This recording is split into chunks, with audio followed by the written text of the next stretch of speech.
Die kerk, sou 'n mens kon sê, het twee gelate. Die een gelaat is die geloofsbediening, deur die prediking, die pastoraat, die uitreik, die omgee vir mekaar. Maar dan is die kerk ook 'n instelling, 'n organisasie, 'n instituut, en ook dit moet bestuur word. Ek het my gedagtes so 'n bietjie laat gaan. Ek dink, ten minste my ervaring, is dat die haakplekke en die knooppunte in die kerk dikwels gaan oor hoe sien ons die kerk as liggaam van Christus in hierdie wêreld, en baie keer is daar daaroor dan ook uiteenlopende menings in die algemeen, en het ek dit dan ook goed geag dat ons vandag net 'n slag weer moet hoor. Wat behoort gelowiges, en dis die kerk, in hierdie wêreld te doen? Liewe gemeente, ons gaan vanoggend saam lees uit die eerste brief van Petrus. Ons hoofteks kom uit 1 Petrus 2, 1 tot 12. Ons gaan ook nie al daardie 12 verse lees nie, maar julle kan dalk net die vinger ook sit by die eerste hoofstuk van die brief van Petrus. Hoofteks 1 Petrus 2, maar ek wil tog graag net uit 1 Petrus 1 enkele verse lees. As julle almal die plek gevind het, kom ons word stil in gebed. Here onse God, dankie vir hierdie mooi wintersdag, vir die son wat helder skyn, van die bewuswording van die gang van seisoene, hoe daar verbygaan, hoe die lewe in wording is, 'n beminde lewe, maar ook 'n lewe wat afwen, 'n bewustheid om die tyd uit te koop, die tyd te gryp, die beste te maak, en daarom begin ons deur dankie te sê. Dankie vir die voorreg van lewe, dankie vir die voorreg om as gemeente saam te wees, dankie vir die voorreg om saam te bid, om saam te aanbid, om saam 'n loflied te sing. Here, ons prys U naam. U is die een wat sorg, U is die een wat versorg. U is die een wat die loop van ons lewe in U hande hou. U is die een wie se hande rondom ons is, bo ons is, en onder ons is. U is die een wat die selfwoord geword het, dat ons ook in die geïnkarneerde woord 'n voorbeeld kan vind van reg doen, van geregtigheid, van omgee in 'n wêreld wat deur ons toedoen stikkend is. Ons Vader, dat U ons sal ontmoet vanuit U woord, dat U, o Gees van Christus, ons gevange sal neem, dat ons afgesluit sal wees vir hierdie oomblikke van die kwellinge daar buite, dat ons sal hoor, nie die woorde van die prediker met sy hakkelende tong en die onwysheid van woorde nie, maar die Gees van die Here, wat tot elkeen van ons self sal spreek. Spreek dan nou, Here, ons Vader, dit in U naam alleen. Amen.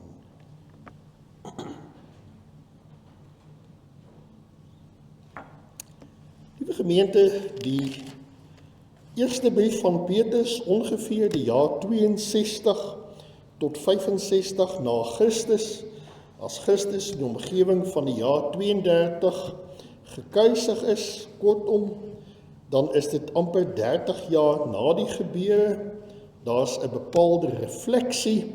Petrus, soos julle weet, en dit ons by 'n vorige keer al baie vir mekaar gesê, was 'n leiersfiguur, en is dalk goed dat ons sy stem ook in hierdie saak moet hoor. Hy begin van Petrus, 'n apostel van Jesus Christus, aan die uitverkorenes van God, vreemdelinge in die wêreld, wat verspreid woon in die provinsies Pontus, Galasië, Kappadosië, Asië en Bithynië. Dan blaai ons so 'n bietjie verder na die 18de vers. Julle weet tog dat julle nie met verganklike middele, soos silwer of goud, losgekoop is uit julle oorgeërfde, sinlose bestaan nie. Inteendeel, julle is losgekoop met die kosbare bloed van Christus. En dan in die tweede hoofstuk gaan dit oor die verhouding met God, twee beelde wat gebruik word. Hy begin in die eerste vers, hou dan op met elke vorm van kwaad, met alle bedrog, huichelarij, jaloesie en kwaadpratery, soos pasgebore kindertjies smag na melk, moet julle smag na die suiwer geestelike melk, sodat julle daardeur kan opgroei en die saligheid verkry. Julle het immers ondervind dat die Here goed is. Kom na hom toe, die lewende steen, wat deur mense afgekeer is, maar deur God vir die ereplek uitverkies is.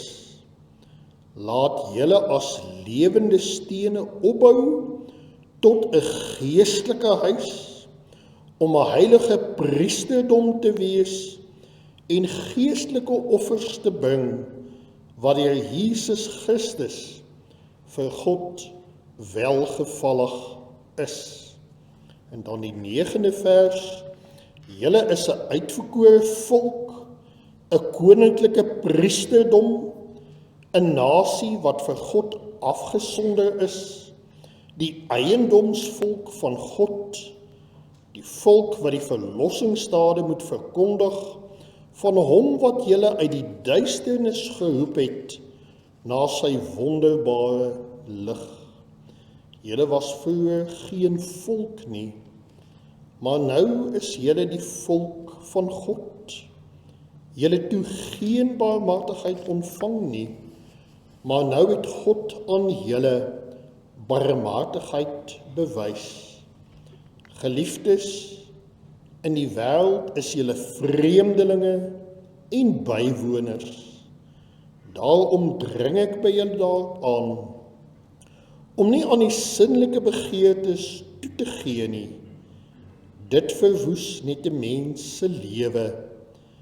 Gedra julle altyd goed onder die heidene, sodat al praat hulle kwaad van julle, asof julle misdadigers is, hulle julle voorbeeldige lewe kan sien, en God kan verheerlik op die dag van afrekening. Ek lees net vir ons tot hier. Kan ek net so 'n rooi streep maak onder 2 verse. Die eerste vers is, laat julle as lewende stene opbou tot 'n geestelike huis, om 'n heilige priesterdom te wees en geestelike offers te bring. En dan in die 9de vers is daar 'n klomp sake wie ons is. Julle is 'n uitverkore volk, koninklike priesterdom, afgesonder eiendom van God, die volk wat die verlossingsdade moet verkondig. Liewe gemeente, Petrus skryf hierdie brief aan die 5 gemeentes, soos ons gehoor het. Hierdie gemeentes staan bekend dat hulle in die diaspora was, die Griekse woordjie vir verspreiding, en ons weet van hulle dat hulle bemoediging nodig gehad het. Hulle het moed verloor, die hoop was min, en daarom skryf hy aan hulle, om hulle te bemoedig, en dan ook hulle twyfel weg te neem. As ons dan vra wat die uitdaging sou wees, en ons plaas hierdie brief in die tydskonteks van toe, was daar 'n groot oorheersende Romeinse ideologie, die Pax Romana. Dit het beteken dat almal eensgesind moet wees, ons gee eer aan die keiser, en so doen ons onder mekaar dus werk om 'n gemeenskap te vorm, wel wetende dat die keiser ons leier is. Binne hierdie kontekste was daar dan ook, kom ons noem dit nou maar plaaslike godsdienste, daar was 'n klomp afgode, julle weet hiervan onder andere uit Paulus se briewe, en nou terug in Petrus se konteks, sê hy vir hulle, skep moed, want hulle het moed verloor, omdat hulle gesien het as totaal vreemde mense, anders. Hulle neem nie deel aan die elke dagse bedrywighede, wat so eie aan die Romeinse ryk was nie. Hulle neem nie deel aan godsdienste of afgodsverering nie, en sodoende was daar ook by die werkplek baie konflik gewees, en het baie van hulle dan ook hulle werk verloor. Dus, kortom, saamgevat, hulle geloof het hulle in 'n situasie gebring van vervreemding, van swaar kry. En nou was die vraag by hulle gewees, maar wat sal dan die nut wees? Want dit wat bedoel was as bevryding, as seën, het eintlik nou vir ons 'n las en 'n straf geword. Dis in hierdie konteks dat Petrus skryf om hulle te bemoedig. Daar het ek vir julle ook gelees die 18de vers van die eerste hoofstuk. Onthou die vertrekpunt. Julle is vrygekoop. Nie deur iemand wat geld op die tafel uitgepak het nie. Julle is vrygekoop deur Christus wat homself as offer vir julle gegee het. En nou dat julle vrygekoop is en julle het al hierdie uitdagings in julle persoonlike lewe, kom ek herinner julle weer wat die verhouding met die Here behoort te wees. In die eerste vers het ons dit gehoor, en ook in die 11de vers 'n vermaaning. Moenie lewe soos julle vroeër geleef het nie. Huichelarij en twyfel en kwaadpraat en bedrog en ook 'n onsedelike lewe, nee, dit pas nie by julle in julle nuwe status nie. Dus om gelowige te wees, beteken om te breek met die verkeerde praktyke waarin jy mee gedoen het, want ons word geken aan dit wat ons moet doen. En dan gebruik Petrus baie kunstig, baie intellektueel twee beelde om vir hulle te wys wat hulle verhouding behoort te wees. Kan ek vir 'n oomblik na Paulus toe gaan?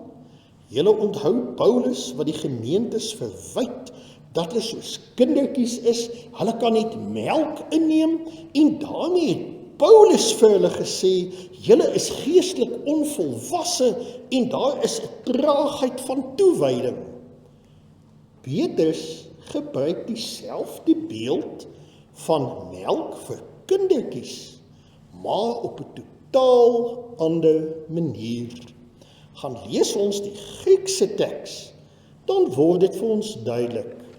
Hier gaan dit, soos die vertaling dan ook suggereer, oor 'n babietjie wat nog aan die moeder drink, en nou is daar die voortdurende honger, die behoefte, en daardie beeld sê, so behoort julle te wees, die voortdurende behoefte, die honger na die woord van die Here, en wat gaan saam met daardie behoefte, daardie honger na die woord, dit gaan uiteindelik om dan te lewe, soos die woord vir julle sê, julle moet lewe.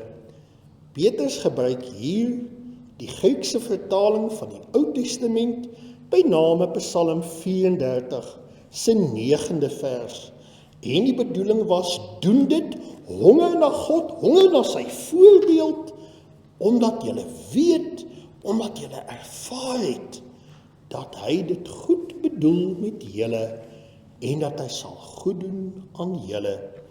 Dis die eerste bemoediging, lê die lewe af waarin julle gewoond was, en vervang dit eerder met hierdie voortdurende behoefte, hierdie aanhoudende honger na die woord van God en die behoefte om reg te doen.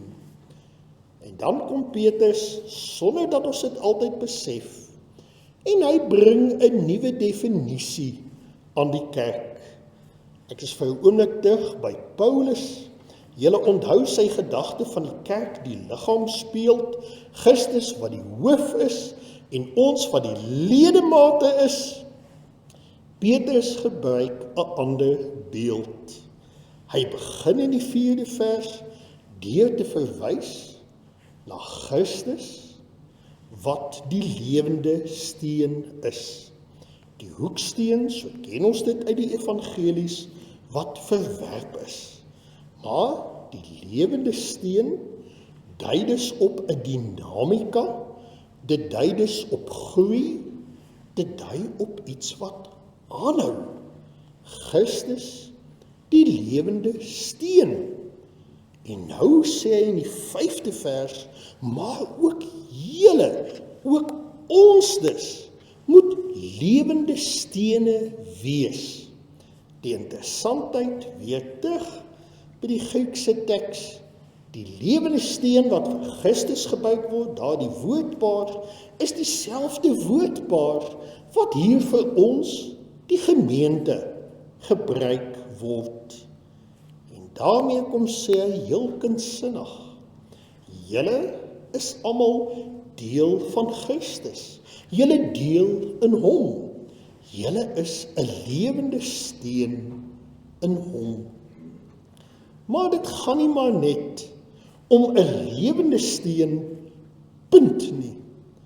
Dit gaan oor hierdie lewende steen moet op iets anders uitloop. En dan hoor ons van die geestelike huis, die lewende steen, wat is 'n geestelike huis word, en wat gebeur in hierdie geestelike huis? Ons word 'n heilige priesterdom, en ons bring lewende offers, wat deur Christus vir God aanneemlik gemaak word. Ek is terug by Petrus se fyn aanvoeling vir die Ou Testament. Twee sake is hier van belang. In die Ou Testament, veral in die wordingsgeskiedenis, die baie sterk klem op die heiligheid van die volk, diegene wat aan die Here behoort, teenoor die onheiligheid van diegene wat nie aan hom behoort nie. Die heiligheid in wat jy moet doen, die onheiligheid in wat jy nie moet doen nie. Hy neem die begrip heiligheid en hy kom bied dit in 'n nuwe konteks aan. En wat is die nuwe konteks? Dis die tweede ding wat ons hoor. Nou gaan dit nie meer oor 'n tempel. 'n Tempel is staties, daar staan dit, en in die tempel is daar 'n heilige en 'n allerheiligste, en die buitekant is die priester besig met die volk, en aan die binnekant doen hy vir hulle versoening. Nou word ons die tempel. Nou word ons God se geestelike huis in hierdie wêreld. Die verskil met die tempel was, soos reeds genoem, staties, daar staan dit vas op sy fondamente, maar ons as geestelike huis, ons is bewegende in die wêreld. Dis waar ek gaan, is ek God se geestelike huis. Waar ek gaan, is ek dus God se kerk in hierdie wêreld. En ook word ons, nie maar net 'n klein groepie mense nie, maar ons almal word dan priesters. En wat doen priesters? Hulle doen versoening vir mekaar. Priester, volk voor die Here, maar die priester bedien ook geregtigheid. En so word ons geroep om dan ook vir mekaar in te tree. En so word ons ook geroep om geregtigheid na hierdie wêreld te bring. En die offerpraktyk van die Ou Testament word gekanselleer, maar die bedoeling gaan aan.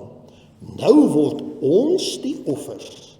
En dit wat ons doen, dit is die offers vir God in hierdie wêreld. Hoor julle hoe Petrus 'n nuwe kerkbegrip daar stel? Nie staties soos in die Ou Testament nie. Nie deur die bediening van 'n paar nie. Nie deur heilige of onheilige ruimtes nie. Maar om ons te roep om bedienaars van God se geregtigheid in hierdie wêreld te wees. En dit wat ons doen, word die lewende offers vir God in hierdie wêreld. Vers 9 kan julle maar 'n paar keer gaan lees. Ons hoor daar belangrike begrippe. Ons is 'n uitverkore volk van God. Ons is God se eiendom. Ons is koninklike priesters. Ons is geroep as volk om sy weldade te verkondig. Die bedoeling onder meer van die koninklike priester was die koning wat die rigting aandui, die priester wat die priester wat intree verander, en so tree ons nie net in vir mekaar nie, maar ons dui ook die weg vir mekaar aan. En nou sê Petrus, en hy skryf hier die brief hoofsaaklik aan die nie-Jode. Dit lei ons af uit die 10de vers, vroeër was hulle nie, maar nou is hulle deel van God se volk. Hy moedig hulle aan te hou met 'n morele lewe, 'n toegewyde lewe. Wanneer die voorbeeld sal die heiden op die dag van afrekening kom sê, waarlik, dis goed om die Here te dien. Ons voorbeeld word dus ons spreuke na die wêreld. Ons voorbeeld word ons getuienis na die wêreld. Geliefdes, wat maak ons met hierdie klompie gedagtes wat ons raak lees in 1 Petrus 2? Ek dink die eerste saak wat ons vir mekaar kan sê, is die noodsaak van 'n lewende verhouding met die Here. En die noodsaak van daardie verhouding is goed verdeeld met die versigtiging, die honger na die melk, daardie simbool, die honger na God se woord, die honger om dit te gaan doen wat van ons verwag word in hierdie wêreld. 'n Klein pausetjie met 'n vraag aan ons elkeen. Het ons elke dag hierdie honger? Is dit 'n voortgaande honger? Is dit 'n voortdurende honger? Is dit 'n altyd verlange na God, sy woord, en meer as dit, die implementering, die toepassing, die uitleef van sy woord in hierdie wêreld? Elkeen van ons antwoord dit self, of daar nog by my daardie versigtiging is elke dag om deel te wees van die Here. En die tweede saak, nou in die kollektief gesien, dit het tyd geword dat ons kerkbegrip weer moet besoek. Vers 5 kom sê vir ons een ding, wat ons dalk nie genoeg vir mekaar sê nie. Kerkwees is nie 'n eenmalige gebeurtenis, en dan is dit punt die einde nie. Kerkwees kerkgroei, kerkontwikkeling, kerkuitreik, kerkvestiging is 'n voortdurende saak. Ek lees eers die pragtige begrip raak, dat die kerk onder konstruksie is. Die kerk moet onder konstruksie bly. Die kerk beskou die wêreld as 'n bouterrein. En in hierdie bouterrein is die kerk onder konstruksie om gevestig te word tot die eer van God en om uit te reik na ander mense. Terug by die ringsagenda van die dag, of synode agendas wat daar was. Ons worstel met baie sake, en is goed so, en ons het mekaar nodig vir meerdere wysheid. Maar, dit alles bring ons tot die een besef. Kerkwees is nie net Sondagoggend, om 'n bepaalde uur nie. Kerkwees kan nooit 'n geslote ruimte wees nie. Kerkwees moet alle ruimtes benut, alle geleenthede benut, om daar God se koninkryk te laat kom. Die wêreld is stikkend. Die wêreld is stikkend. Deur my toedoen, en dalk stem julle saam ook deur julle toedoen. Die wêreld het 'n stikkende plek geword. En ons word opgeroep om die wêreld te gaan heel maak. En die heelmaak van die wêreld begin met die versigtiging na God. Die behoefte om deel te wees van hom. Om 'n stikkende wêreld heel te maak, is om jouself ook voortdurend te ondersoek. Is ek besig met dit wat die Here van ons vra? En om 'n wêreld heel te maak, is om die nood van mense raak te sien. Die bestaansnood, die geestelike nood, die materiële nood, die omgewingsnood, die onsekerheidsnood. En so word ons geroep, mag ek maar sê, met groot deernis, om iemand nie net 'n teksvers te gee nie, maar om iemand te help, om as jy die teksvers gegee het, waar te maak in hierdie lewe. Dit sal goed wees vir die kerk, om voortdurend onder konstruksie te wees. Dit sal goed wees as die kerk haar roeping interpreteer en die wêreld as 'n bouterrein. Dit sal goed wees as elkeen van ons aanmeld as stene om 'n stikkende wêreld heel te maak. Dit sal net so goed wees as ons messelaars word om die lewende stene in te messel, sodat die wêreld kan verander.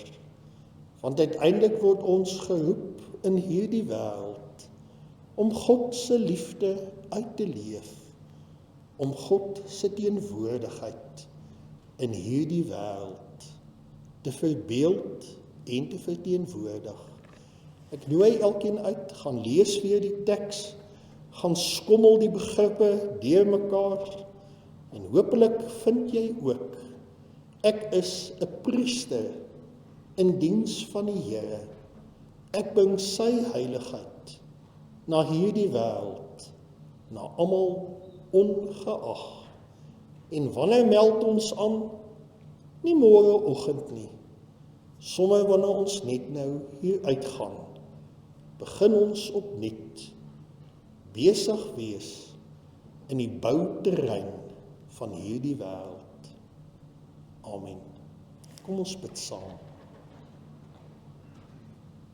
Here, U is die lewende steen, en so wil ons ook lewende stene wees, om in hierdie wêreld U priesters te wees, om versoening te bring om geregtigheid te bring en self uit te leef, om soos U mekaar aan te raak. Daarom bid ons vir mekaar in die vreugde van 'n verjaarsdag, maar ook in die aangesig van siekte, van teleurstelling, van verlies. Here, so kom bid ons vir ons gemeente, kollektief en individueel. So kom bid ons vir die aktiwiteite van die gemeente, alles tekenend van ons besig wees in hierdie wêreld as bouterrein. So bid ons dan ook vir die ringsvergadering, om daar te besef die noodsaak van die kerk, sy integriteit, sy regdoen as organisasie in die wêreld, die voorbeeld wat dit stel, maar ook om aangemoedig te word, om by mekaar ook 'n bewustheid te kweek van die hinkering na God en die behoefte om U wil te gaan lewe. Kom, o Here, kom hoor ons in ons swakheid en in ons nietigheid. En dankie dat elkeen van ons nou ook self na U kan nader. Amen.